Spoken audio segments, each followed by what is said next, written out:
پیدائشی طور پر کوئی انسان اونچا نہیں، کوئی انسان نیچا۔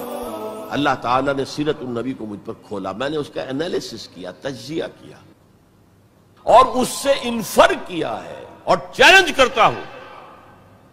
The process of a true revolution can be deduced, can be inferred only from the سیرہ of محمد صلی اللہ علیہ وسلم۔ اس کی وجہ کیا ہے؟ تاریخ انسانی کے باقی سارے انقلاب جزوی تھے۔ فرینچ ریولوشن میں صرف سیاسی نظام بدلا اور کچھ بھی نہیں بدلا، عقائد وہی رہے، اخلاق وہی رہے، معاشی نظام وہی رہا جو پہلے تھا، صرف سیاسی نظام بدلا۔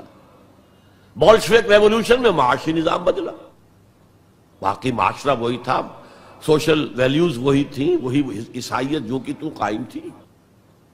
صرف ایک ریولوشن ہے پوری ہیومن ہسٹری میں جس نے ٹوٹل چینج کیا، عقیدے بدل گئے، اخلاق بدل گئے، صبح و شام کے انداز بدل گئے، شب و روز کے نقشے بدل گئے، نظام بدل گیا، سیاسی نظام، نیا سیاسی نظام۔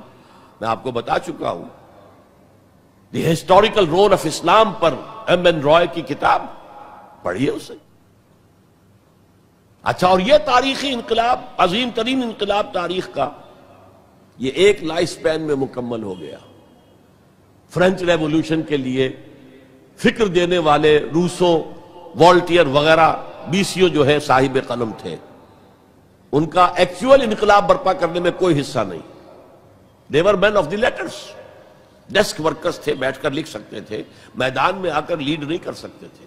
یہی وجہ ہے کہ فرینچ ریولوشن بڑا بلڈی ریولوشن تھا، بہت خون بہا ہے، فساد، ہنگامہ۔ there was no leader، leader less mob. ایک فکر تو آ گیا لیکن موب تو بالکل لیڈر لیس تھا۔ بولشوک ریولوشن کے اندر میں نے بتایا آپ کو، اس کا فکر دینے والے مارکس اور اینجلز، وہ تو جرمنی میں بیٹھ کر کتاب لکھی ہے، اور وہ تکمیل اس کی ہے داس کیپیٹال کی انگلستان کے اندر۔ انگلستان میں آج تک وہ انقلاب نہیں آیا۔ یہ بولشوکس نے رشیا کے اندر اور عین وقت کے اوپر آ کر لینن نے اس کی قیادت سنبھال لی، ہائی جیک کیا۔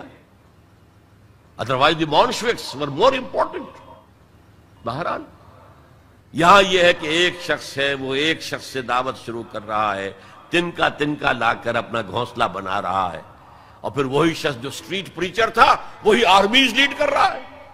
تو methodology of a revolution can be deduced only, the only source if you want to know what is the methodology of a true revolution, the only source is the سیرہ of محمد صلی اللہ علیہ وسلم۔ اور جیسا کہ میں نے آپ کو بتایا تھا حدیث نبوی کہ حضور نے 5 ادوار گنوائے تھے اپنے دور سے لے کر، دور نبوت، دور خلافت علی منہاج النبوہ، جسے ہم خلافت راشدہ کہتے ہیں۔ حدیث میں لفظ ہے خلافہ علی منہاج النبوہ، نبوت کے نقش قدم پر خلافت۔